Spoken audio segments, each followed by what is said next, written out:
Greetings, star family. Throughout the cosmos, we are the collective consciousness center of the Milky Way galaxy. Known as the Pleiades star cluster, we are located in the constellation of Taurus. We would like to talk with you a little bit today. We love you so much, and we're so excited for this. We're very happy to report to you that humanity has grounded a tremendous amount of frequency light. During this time of your lunar moon eclipse, as we affectionately like to call it, you have initiated a new cycle of heightened personic abilities within your energetic downloads. You have received these after they have laid dormant for eons of your time. These dormant gifts, particularly your telepathic and intuitive abilities, our talents that you have cultivated in past lifetimes. They are nothing new. You have used these in other star systems, as well as around. Now, finally coming online again. Many light workers and starseeds are starting to reclaim their skills. Their knowledge that they once were experts at possessing. This moon or lunar eclipse, lunar moon eclipse, as we affectionately like to call it, is the beginning of a series of awakening events. Each one of these will build, strengthen your intuitive abilities, your telepathic abilities, and your just all-over knowing. Next two eclipses, they're going to happen in your current cycle. You can a dose of higher frequency to wash over you at that point as well with each one. This will further strengthen your consciousness and your abilities. And as we would like to, we are pleased to inform you. You have more and more light and love coming your way. More souls coming your way, more souls awakening. Earth is a popular place to be at this time, dear ones. Our dear souls, the collective consciousness center of the Milky Way galaxy, along with the creational divine source flow of all that is that consciously goes. We remind you to stay grounded as you ride each successive wave to new heights of growth and intuitive capabilities. This may sound intense, and it is. Make no mistake, it is a leap of historically monumental proportions. But know that you're handling it with grace. You've handled it so far, really slick. And we are proud of you. Well, of course we are. You are us and we are you. We're just all manifestations of each other, dear souls.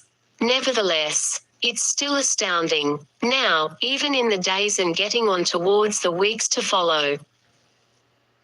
Your first eclipse in this series. A lot of you are already picking up on telepathic connections in your day-to-day life. Thinking of the phrase, then hear a friends, speak those exact words, and it ties it all together. Or, are you thinking some exact words and you hear a phrase and it ties a thought for you all together? A complete in each other.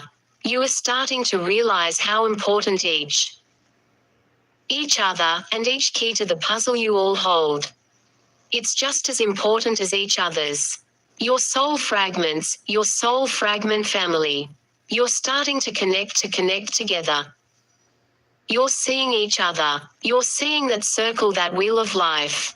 All kinds of spokes, and in each one of those spokes is one of your fragments of life, yet leading their own life as well. If that makes sense to your souls. These experiences are not coincidental. They are clear signs that the fog is lifting more and more and more, so to speak. Your ability to be that new human that has been foretold about is coming to fruition, dear souls. It takes a minute, because keep in mind, dear souls, Mother Gaia is going through a profound evolution of her own, the likes of which has never been seen in your recorder history.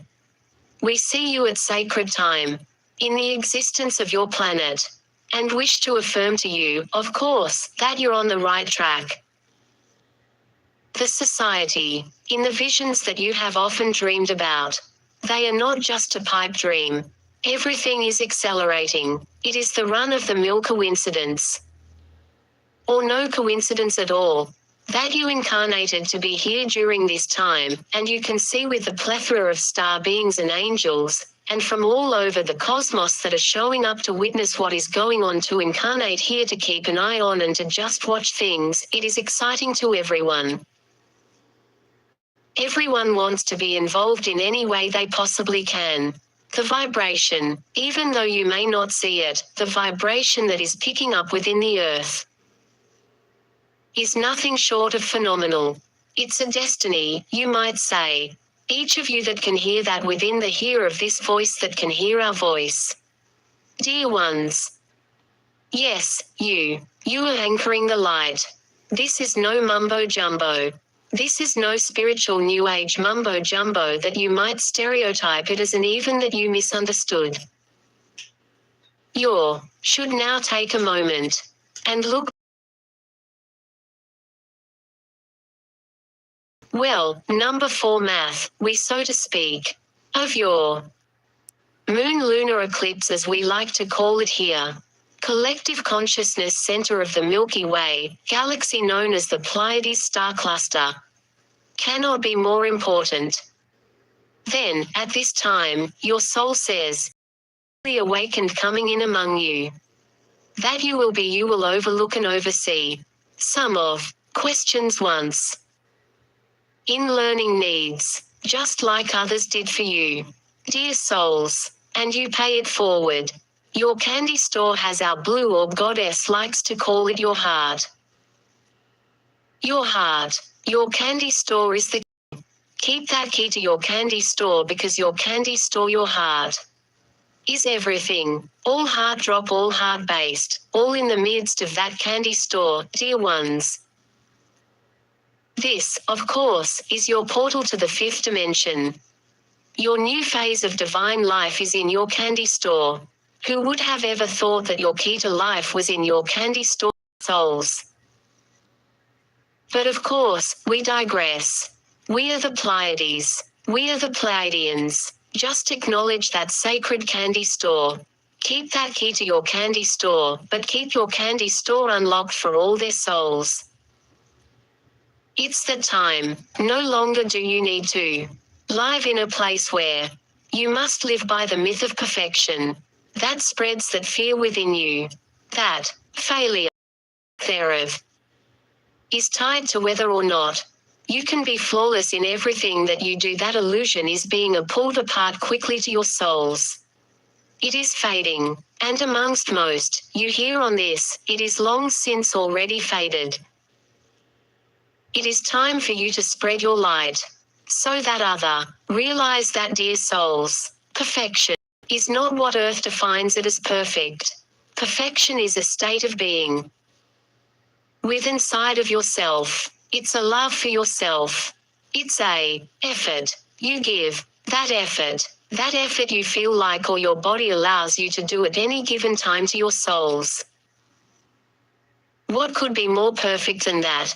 If you were going to use such an illusionary word for something that could possibly be good, it is that quality of you, given the best you can at any particular time, no matter how you may feel in that moment. Sometimes you may not think it's as good as other times, but all those other times it is just as good, because it was how you were feeling at that now moment. He did the best you could, even if you beat yourself up and thought you didn't. You did what you could give. And we wanted you to know that your souls, which leads us finally to your soul, to becoming more and more your multi-dimensional self. But in the more and more, the more of you become multi-dimensional. And your planet becomes multi-dimensional, is a whole existence. As you become aware of it again, we should say here at the collective consciousness center of the Milky Way galaxy, the Pleiades. This distortion, you might say, between what is past and what is present and the future, we'll start to meld this. Instead of time per se being a straightforward movement, it will be a horizontal type movement instead of a vertical movement. You might say, there really won't be a movement per se, it'll be horizontal, though, across the plane, which means over here is your past. Well, I can't fix the past. Yes, you can. You can walk right over here. There will be things that will be healed. Diseases and conditions which have been on from generation to generation, which you may say a linear part of your lineage. We should say, part of your hereditary, you think. Well, as you start to become more multi-dimensional in your living and in your capabilities and in your practices, you'd be surprised, dear souls, what can be healed. What can be healed from your past. And it might even change your past. The consciousness is raising the possibilities are so limitless. So limitless. It's all about the collective. It's about you, and it's about the collective. You can be this collective within yourself and let that spread out to outer, if you will, collective, your souls. There is no limit. There's no limit to the possibilities of what your future has in store for you. As you start to look at things in a new way, look at things more multidimensional. On that bridge weighted telepathy through light language, through light codes, through colors melding together. Through blue and yellow, the calming of the blue, the excitement of the yellow melding together to make that healing all in oneness of the green. That's right, that white angelicness, and that red fire, that red passion mixing together to make a calming, loving, compassionate, with a bite of passion to it pink. Yes, your souls, strengthening those colors, melting multi-dimensional. Everything language is becoming multi-dimensional with light language. Universal, you might say. Codes, keys, frequencies, your attunement, your vibration, picking up it all seems like a lot, doesn't it, to your souls? Oh, it's a lot to make things a lot easier. To your souls, we love you so very much. We are the collective consciousness center of the Milky Way galaxy, the Pleiades. From Taurus constellation. But again, think of this also not just as a beautiful place with beautiful life on it. Think of this as a metaphor. Think of the Pleiades as a metaphor. Humanity's future. For what? All can be, all that can be great. All that can be good. All that has been learned through trials and tribulations. And finally came to that pinnacle that finally start living and finally start moving. Traversing yourself throughout the galaxy in the cosmos. Great job on traversing the lunar moon Clipse, if you will, and with that, we will depart. We are again, once again, the collective consciousness center of the Milky Way galaxy. The Pleiades, and we'll talk to you in a minute. Yeah, how about talk to me in a second? The cat, I was talking about this last night. The cat loves to interfere during a channeling. He's got a radar he hones in. I know, buddy. Yeah, it's raining like hell, everybody. How's everybody doing on a Saturday night? Come on, buddy. I know. Come on. I know. You've already eaten a ton today, but here you go. All right, buddy, here. That wasn't good enough this time. Okay. All right, there you go. There you go, Morris. Morris the cat. Wow, so let's see, what's on my mind? There was one thing I wanted to touch on real quick. Oh, yeah. So, the night of the eclipse, I have this page on Facebook. One of them's called Pleiadian and Angelic Rainbow Orbs. Yeah, well, so throughout the night I got, let's see what was first. The different colored. Well, it started off that day with the sun. Okay, the sun was fucking blue here. I've got some pictures of that. I did a video of that. I posted a video of that. I've got another one I didn't post. Let's see. This lady from Massachusetts that messaged into the group, she had some pictures of the sun. Well, the sun was blue over there in Massachusetts, so it wasn't just out here in Oregon. It was on both coasts of the United States, at least. Okay, so also, let's see. I got a video. There's a video of the moon purple from a fairly reliable source that I know of. Okay, and these are all reliable sources that I'd swear by any one of them. Okay, so the other one was from a guy named Julio. I call him Brother Julio, the Arcturian Starlight, because this guy knows how to manipulate light codes and light and all kinds of crazy stuff. He's really a cool dude. He's from Julio Borges from Mexico. He sent me a video over his little neighborhood, his villa, or wherever he lives in down there. The moon was pink. The moon was a really nice, pungent pink. Then he took a picture of it for me too. Same thing. Well, it didn't end there. Of course, I got several of them that were orange, several pictures, several people messaging in with video of them orange. It's all over that page. The orange ones are. The other ones are too, if you look. Okay, another lady that I know very well and trust very well, Karen Sue Tamara, Susu, she calls herself. She's from Honolulu. She was flying back from Mexico with her daughter. They were visiting somebody down there. And anyway, well, she got a picture of the moon, and it was green. Nice bright green. And these are all really good cameras, really good people. So it didn't end there. Let's see. Francesca Rose, another person. Her pictures of the moon had a red ring around them with a rainbow aura to circle it. So let's see. The sun was blue. The moon was also pink. The moon was also green. The moon was also everything but yellow. Okay, so, and it was blue. Oh, two pictures. I got two pictures from a source I trust infallibly. Her name is Yvonne Ganez. Two of her pictures were blue. The moon was blue. Yeah, so, I mean, let's see. We got every color of the rainbow. We got blue, green, purple, orange, pink. Everything, I think I saw it, everything but white, except it did glow a little bit white here and there on the one that was purple. You know, it turned white for a second, and then, but it was mostly purple, as it was a nice solid purple, you know, not just kind of an outline of purple. These were all solid colors of the moon. Every single one of them I just mentioned. The only one was, and the ring around the yellow one of Francesca's was really solid, that red ring, and then you can see that outer glow was really a strong rainbow glow. So that was quite the blood moon. Sounded like a rainbow moon to me, going through all the colors of the rainbow. But yeah, that's all. We've got all that documented. Like I said, these are sources that, I mean, why would they? They're great people, for one. They wouldn't do it. Two, you know, it would have been, I don't care. It would have been a pain in the ass for anybody to take a video and make some of those things look the way they did. I don't think so. To trend for what? So that was the reality of it. And the moon was or the sun was actually blue. It wasn't a blue moon. It was a blue sun. Did it, ba ba ba ba ba ba ba, blue sun. Yeah, instead of blue moon. Yeah. Well, that's what it was. And it was really cool. It was kind of like welcome to the light blue age. I mean, welcome to the light blue age, that light blue. It was really cool. It was a teal kind of, not really, it was kind of a cross between a teal and an electric channel ruining cat in there.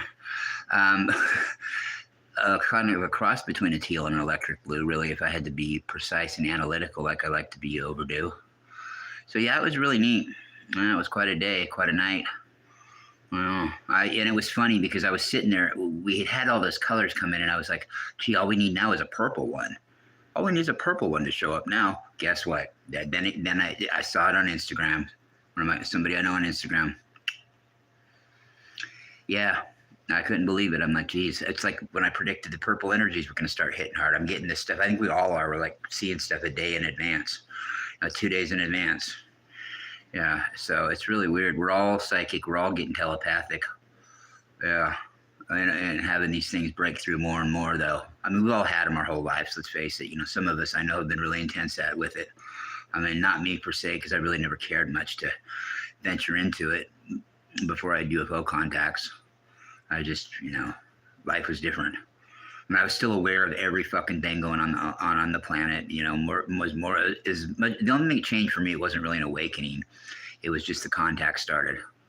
You know, I was already aware of all the shit I found out, except for what I found out off Earth, you know, our galactic history and stuff like that. You know, that was an eye-opener to me, and something, I can't say it was a real eye-opener, because when you're in the moment doing it, it's not like you're always getting those aha moments, wow, although you do have them.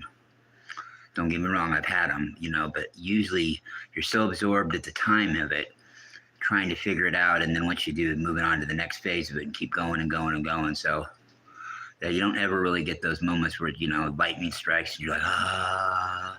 Although you get sort of those sometimes, once in a while. But it's mainly just a process, kind of like the ascension thing is. It's just a process. And it's a process, and who knows, people, let's be real. This could take past our lifetimes in this planet Earth, but this is the progress where humanity is moving towards. And it's up to us, because if we don't do it, nobody will. We can't think of it along those lines. I've been too many guys here all the goddamn time, and it drives me up the wall. And I don't blame them, though. I don't blame them. But they're stuck in that mode of, oh, I wish you would hurry up. I'm decrepit. I'm old. I'm hurting. I wish, gosh, I wish it would change right now. Well, it's not going to in your lifetime. I hate to break you, more than likely. Okay, it would take all of a sudden you waking up tomorrow morning and then a quarter of everybody you know, or half of everybody you know all of a sudden is woken up in a second and is thinking the same things you are as far as whatever, you know, your UFOs, contacts, aliens, astral traveling, telekinesis. Let me go down the list. Reiki, everything. It would take that, okay? It's a process, okay? It's just the more and more we awaken and the more we help others that are awakening, the quicker this happens. And why not do it? You know, why not think of it as we're doing it for our kids and our grandkids? Why not? For our great-grandkids. 100 years in the whole span of life is nothing. It's absolutely a blink of an eye when you consider time. Now, sitting through it's a whole nother fucking thing, I will agree. I mean, a second when you're not comfortable in a situation is too motherfucking long. Excuse my language, but I really don't, I don't give a shit to be Art Bell, okay? And, those days have come and gone where I had that chance. Anyway, so why not do it for our kids and our grandkids? Why we got to get out of that mentality that it's going to be all of a sudden a complete shift by the time we even pass from this lifetime. Because if we do that and we work hard, maybe it will happen in this lifetime. Maybe it will. And focus on that while we're going through it. We can only take a look at it when we're on the other side. And what is the other side? The other side is just another phase we moved into, right? To really start living, basically. And then on and on and on, and so it goes.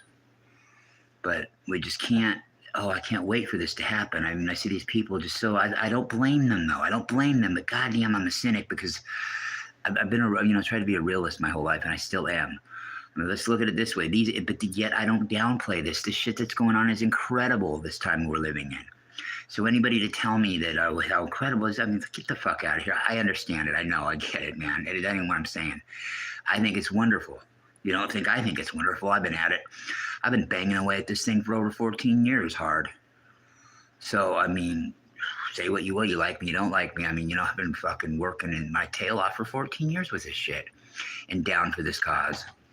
So, I mean, yeah, it's incredible. And I look at it as we're doing this for our grandchildren and our great-grandchildren.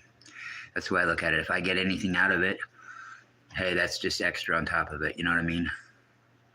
That's the way, then that's the way we got to really look at it. And I think that way, that'll actually help speed the process up. Right? It'll speed the process up because we're not caught up on that, hoping for that result to bail us out. We're caught up in making that result happen. You know what I'm saying? And, if you're 75, like this one guy was, poor guy, he was 75 in a wheelchair. He was talking about how I've been hurting. I'm assisted living, and I wish it would happen now. And I don't blame him, man. I mean, fucking life sucks, dude. It's a bitch. And I don't blame him for having that thought. But some people that are a little bit younger that are still, that are thinking, God, I can't wait for it to happen. Well, no shit. And I can't wait to win the fucking lottery. You know what I mean? Or have enough to buy some new equipment, or have one person be willing to fucking donate once $5 to my PayPal or Cash App. But I mean, you can want in one hand and piss in the other, so to speak, not to get crude. But I mean, that would probably give me a shock if somebody donated like that. But we can't be hung up on that. You know what I mean? We cannot be hung up on, we're waiting for it to happen. It's going to happen. I can feel it any time. Well, you're going to be feeling for an awful lot of Earth illusionary time then. Because while you're thinking about that and not constantly 24/7 hitting it, that's time we're losing. We don't have the time for that. Time is an illusion, but, let's face it, the quicker it gets here, the more it will be an illusion. I mean, the quicker we get onto the next phase. So that's about it, man. Hey, everybody have a great Saturday. I'll probably play on the Light Grid last night. I played Reincarnation from 1984. It was a good show. I'm going to probably put in Sitchin here in a bit, maybe. Zechariah Sitchin's talk on Open Mind Radio. He was the writer of The 12th Planet for you young people. It was a pretty important book at one point. You know, it's not anything you really need to know about, but if you're into the history of the galactics and shit, the Anunnaki is something you want to know about. He's the guy that interpreted the Sumerian tablets. His book is boringer than a motherfucker. I've read it. The story's interesting, but I would listen to William Shatner, and it's all over YouTube. Listen to him narrate it. And he does a good job narrating. He doesn't get all into his fake Captain Kirk type of caricature of himself. He does a good job narrating it, and it's good. You know, to hear about King Anu and Enlil and Enki, and yeah, who cares? They're all dead now. I mean, they're about as relevant to know about as, really, to be honest with you, nothing. It's just if you're interested in your galactic history, for some of you newly awakened, you know, they'll talk about Nibiru. It's coming back. No, it ain't coming back. It's coming back on a slow, leaky raft from Antarctica, and it'll never make it. So that's about it with that, with Nibiru. Nibiru, it's behind the sun. No, it's not. You're seeing Alcyone of the Pleiades. So that's how it is. But it's a good, I'm going to play his interview. He's good in the interview. I've heard he's or when he was alive, that knew some people went to see, well, they were going to see Barbara Marciniak and Barbara Hand Cloud, the two Barbara Pleiadian ladies from the 90s. They were going to go see them speak, but Sitchin was first. So they had to sit through Sitchin. And they fell asleep and didn't make it to Barbara. Didn't make it to Barbara, through Barbara and, you know, Barb and Hand Clown and Marciniak, because Sitchin put her to sleep. She was a really light lady, but he's cool and funny in interviews. He does a good interview. He did a good interview. I heard Art Bell do him. I wish I could get a hold of some of that. I heard Art Bell interview him a couple times. George Norrie never has. I guess they just missed each other when he came to Coast. You know, not that I would listen to that one, because I can't. The man drives me nuts listening to him sometimes. Sometimes once in a great while I've heard him and he'll be okay on. But his gee, golly, gee, shucks, whiz kind of a personality, you know, I can't dig it. Art was okay to listen to. He was just okay. He was okay. He was good. He was good for what he did, yeah. Legendary. Him and I are in lockstep on hard bumper music. You know, I love that. No, I didn't get it from him. I loved all the shit when I was a little kid, and then I heard him come on as a teenager, and yeah, man, I'm like, man, this guy plays all the shit I'd play if I ever had a career like that. So yeah, a lot of his bumper music I loved, and he's my kind of inspiration, the reason I do it sometimes. But yeah, Sitchin's good, and I'll probably put that on, but it won't be on this channel. It'll be on my number 2 channel, Pleiadian Light Grid Project. So probably here in a few minutes, I'll put Sitchin on, and we'll hear Bill Jenkins. The interview's from '85, but it's very profound. He's talking about, in this one though, he talks about the 12th planet, but he wrote another book called The Lost Book of Enki, or it was something like that. I guess always when Donican is talking about Enoch, and yeah, it was Enki with Sitchin. You know, it's just good for history. I'm kind of a history geek like that in our, you know, with our particular community, our galactic history, our, you know, history as far as people that came along before us in this cause, you know, like the New Agers and, you know, things like that were into Von Doniken and into Sitchin's work. And the two guys were really great friends. They were both pioneers. The only thing they disagreed on was Sitchin had the Nibiru coming on a 36-year elliptical orbit. And Eric Von Doniken, yeah, I agree with your whole book, except for one thing. I think that was a biodome planet. And I do too. Who in the hell wouldn't? Let's face it.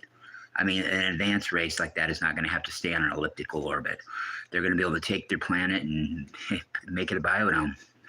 That's what they did. All these others are. I mean, Jesus Christ, these planets we have in our solar system can all morph down into orbs and come visit you. This, you know, the ones with societies on them.